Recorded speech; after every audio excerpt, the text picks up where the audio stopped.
Another thing that's kind of weird, she'll like refer to her high school boyfriend like that's a serious relationship that I have to take seriously, you know?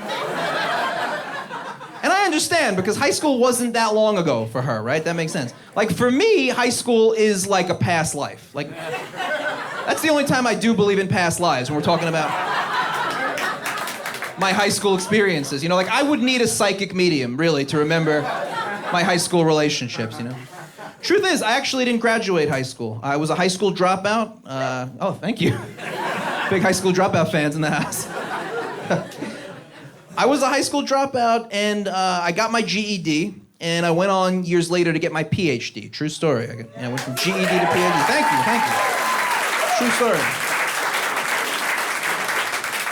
People are often impressed when I tell them that, but they really shouldn't be, you know? Because when people ask me, how did you go from GED to getting a PhD, I usually tell them the truth, which is a little bit of hard work and a lot of white privilege.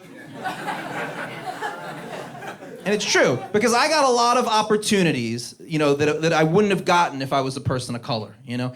And a lot of people don't believe in white privilege, you know? And when they don't, I usually point them to an example from old school hip hop, all right? Remember Public Enemy? Yeah. All right, so Public Enemy had to fight the power, right? You remember? Beastie Boys? They just had to fight for the right to party. Very different, you know? I had the Beastie Boy route, you know? I was a Beastie Boy dropout, you know? I am highly educated. I didn't really monetize it as much as I could have, you know? I don't make a lot of money. In fact, right now, my long-term financial plan is to win a major lottery. Anybody with me on that? I have a friend who's a psychologist, and whenever I tell her that about my plan to win the lottery, she always reminds me that when you win the lottery, you only get a 2-year boost in happiness. I don't know if you've heard this. No matter how much you win, whether you squander it or keep it, you get a 2-year boost in happiness, and then you come back to your baseline, and you feel kind of like exactly how you feel now, you know? And whenever she tells me that, the only thing I can think is, do you have any idea what I've done in my life for a 2-minute boost in happiness? In 1999, I drove 200 miles in a hurricane to see my ex-girlfriend for a 2-minute boost in happiness. I'll take 2 years, you know?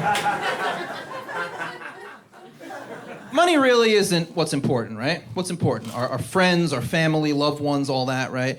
Speaking of which, I lost a loved one this year. I lost my stepfather, it was a big loss. Thank you. It was a big loss in my family. We were very close. He was a very, very good guy. He was also a very funny guy. And he was also my doctor.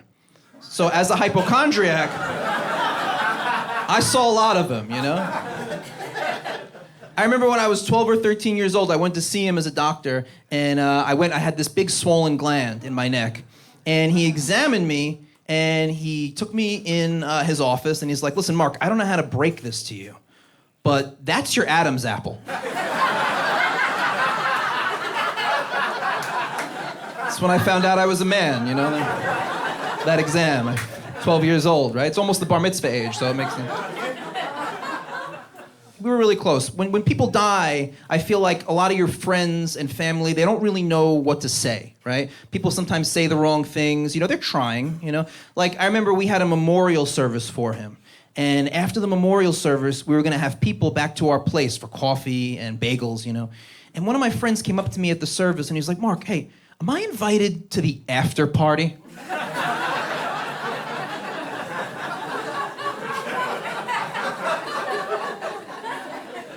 I was like, not if you call it an after party. I was like, I don't know, you want me to check the list? I'll see with the door guy.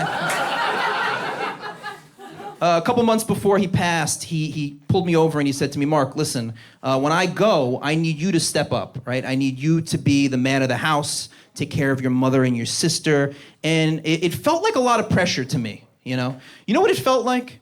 Do you remember when John McCain took Sarah Palin as his running mate? And everyone was scared that if John McCain died, Sarah Palin would be president? Well, I'm kind of like the Sarah Palin of my family. I mean, from the left, but you know.